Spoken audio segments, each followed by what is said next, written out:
effects on the nation. And I must also add that the productive sector of our economy are the young people. And these young people, they don't use siren, they don't use convoys, and also they are not even captured in the economic indices of our country. Let me give you a simple analogy how doomed this country is. You see, among the police, only 13,000 police officers are engaged in fighting banditry and terrorist activities. 13,000. But go to the first CID, go and check. You can even use FOI to check this. 130,000 are following big men up and down. 130,000 are following big men up and down. In the Senate alone, and that's Senate and House of Reps, alone, there are 3,600 police people attached to these jobless senators and House of Rep people. Why will insecurity not persist in the country? If you see one small boy, just because he does Yahoo, he commands 4 or 5 policemen. That's why the country is fucked. I'm sorry to use the word, the F word. The country is doomed for real, and there's no coming back from it. Any nation where the police, the SSS, the army are subcontracted to politicians instead of policing the nation can never work. Forget about this cosmetic surgery and all these things. And believe me, as we are here, I can assure you that there are more than 200 conferences going on in Abuja right now. Nothing comes out of these conferences, absolutely nothing. If you go to Merit House, if you go to Transcorp, if you go to Sheraton, if you go to Ibro Hotel, even here, I think there are about 4 or 5 conferences going on here today. These are conferences, you print conference material, they do flyer, they do banner, we are wasting time in this country. Nigeria needs active citizens who will just wake up early in the morning on a faithful Wednesday or Thursday or Friday and occupy the entire nation and demand for reform and demand that these armed robbers, these buccaneers who are in the National Assembly, that they must stop stealing. A situation where you have the national budget, and 80% of the national budget is stolen. Is stolen. Blatantly stolen. And you expect me, you tell me that things can work. A situation where in a country, somebody stands in a church and says, lion carried him on his back. And people actually believe. People believe. So how do you want such a nation to work? And again, can you really blame them? You can't blame them because go and check all nations of the earth where governments have failed, people turn to God and religion. That's why you see people. Are you not surprised that Nigerians are calling on God of Israel, but Israel is calling on Iron Dome for protection? So having said that, it's also important to say that if not for social media, where will we have been able to see the Akpabios of this world that will tell citizens and insult them that while you are protesting, I'll be eating? You know, if not for social media, how would we have seen Abelo resisting arrest by EFCC? If not for social media, how will we have been able to see the First Lady fooling around planting something in her backyard, and that is the only way to develop an economy? If not for social media, how will we have been able to know the abracadabra of Dangote and the NMPC and all their wuru-wuru? If not for social media, how will we have been able to see the miracle of off your mic? You remember when the other man was accused of stealing 80-something billion naira, And he suddenly, immediately they started asking him questions in the National Assembly. He fainted. You know, if not for social media, how will we have been able to see the exposure of tribal bigots online who tells Igbos not to vote in Lagos in their own country on election day? If not for social media, how will we have been able to see the level of brigandry during elections and electioneering, where Edo election is just coming up in a few days. The last election in Edo, a reporter was reporting that APC is sharing 5,000. PDP is sharing 5,000. Everybody is collecting and everybody is happy.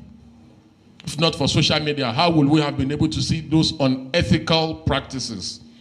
Again, if not for social media, how will we have been able to see the young man from China who exposes corruption and skill, the lecturer from Kano, Dambelo, who is Tinubu's friend?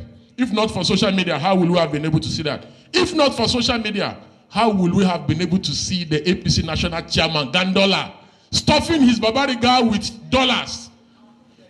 This is what they want to regulate. Don't allow them to regulate social media. Social media remains the conscience of the citizenry. If not for social media, how will you have been able to know that they have renamed Nigeria Federal Republic of Rice? Every problem, they believe that rice is the solution. If not for social media, finally, I know my time is up, and I'm so sorry. If not for social media, how will we have been able to harness the power and the dynamism of the youth during End SARS, End Bad Governance, and other social changing events? Social media has become a tool of mobilization. The reason why the government is so scared and why they did everything humanly possible to stop protests and agitation is because they know. And the reason why they target social media is because they know the power that social media wields, and they intend to stop the power. And in closing, if not for social media, how will we have been able to know all the exposures of corruption in the society? For instance, there is a young man... Any school, anybody filling form to go study computer science, a waste of time. Computer science, IT is an art. You practice it like you learn handwork. So these boys, without you providing education, has learned these skills and they are practicing it. You have refused to acknowledge them. You have refused to implement them. You have refused to use them. So they are using themselves to be useful to themselves. Because they have refused to be useless as you want them to be useless. These are realities of the matter. So as it relates to economic development, let's just first start. If you go to every state, I will call on the sub-regional. Can we begin to create a private institute? Or if the national has refused, create where we can have. These boys are good though. Do you know what it takes when you see them? See, it's because when you, the problem is, most people driving our government, they don't relate with the millennials. Neither could they understand the Gen Zs. The Gen Zs don't believe I need to wear a suit to go to work. I need to sit at home and earn an income. And you have refused to accept it. The dynamics of employment, the dynamics of skills, and utilization of skills has changed. And we must understand it. It is not everybody that goes to 8 to 5 or 9 to 6 that is working. Some of them is just because the employment says you have to sit there. If you evaluate them, they actually did nothing for that time. But these boys stay awake till 2 a.m., stay awake till 3 a.m., tracking traffics of communications.